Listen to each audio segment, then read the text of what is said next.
Nel giorno della festa di Sant'Antonio Abate, patrono di questa chiesa e della nostra confraternita, voglio ringraziare a nome di tutta la confraternita Monsignor Giuseppe Cavallone, provicario della diocesi, che ha voluto celebrare questa Santa Messa.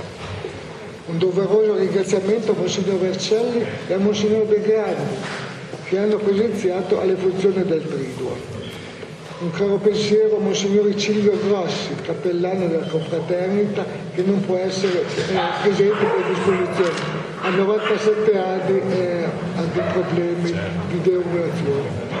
E siamo vicini con la preghiera. Saluto tutte le autorità presenti che tutti gli anni partecipano alla nostra festa, il signor Questore, il Presidente e il Vicepresidente del Consiglio Comunale, che sono anche molto miei amici, e tutti gli assessori comunali presenti.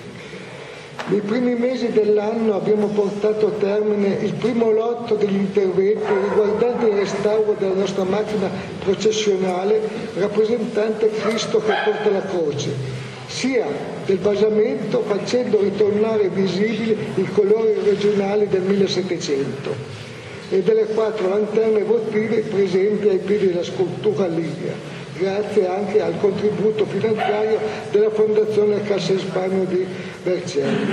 Inoltre abbiamo fatto alcuni ritocchi tramite la sovrintendenza delle opere d'arte all'affresco del Lavino. Per il restauro della statua e della croce speriamo di trovare i fondi necessari. Attualmente il nostro piccolo bilancio ne risente dalla crisi che c'è anche. Da ultimo un sincero ringraziamento all'amico Domenico Passoni di Caresana Blot, che da sempre, da tantissimi anni, offre il quantitativo di pane sicuramente ingente che tradizionalmente viene offerto benedetto ai fedeli al termine delle funzioni.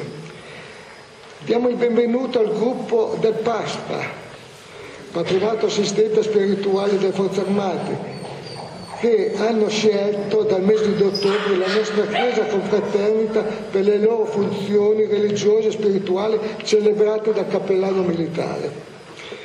Grazie a tutti ed un arrivederci alla sera del Giovedì Santo per la tradizionale visita ai sepolcri e il Venerdì Santo per la processione. Ricordo ancora che ogni mercoledì del mese ci sarà la funzione religiosa con inizio alle ore 18 celebrata da Monsignor Vercelli. Grazie della vostra partecipazione. Padre, Figlio e Spirito Santo.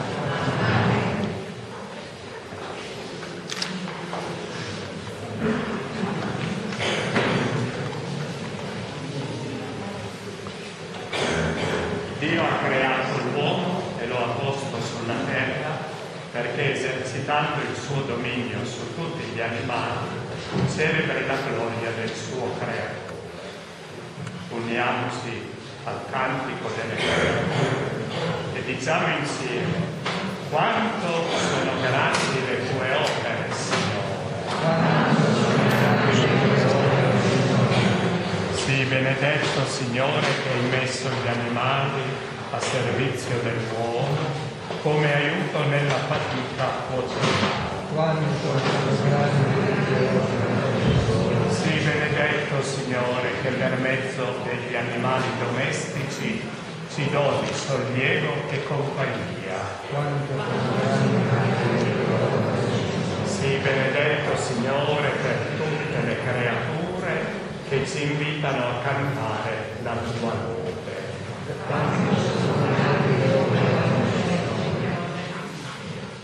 Preghiera di benedizione. O Dio, fonte di ogni bene, che negli animali ci hai dato un seno della tua provvidenza e un aiuto nella fatica quotidiana, per intercessione di Sant'Antonio Abate, fa che sappiamo servirci saggiamente di essi, riconoscendo la dignità e il limite della nostra condizione umana. Per Cristo nostro Signore. Amen.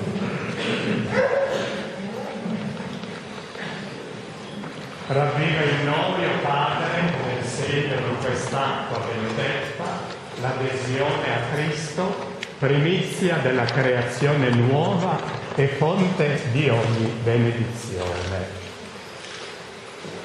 Anche se l'acqua non arriva fino in fondo, la religione si arriva. Io ringrazio sentitamente la confraternita per l'invito a celebrare oggi, ma anche per la bella manutenzione che fa a questa chiesa. E sono lieto che ogni primo mercoledì del mese, come ha detto Giulio, alle ore 18 Don Sergio celebra la messa, e anche questo è un modo per tenere viva, ecco, questa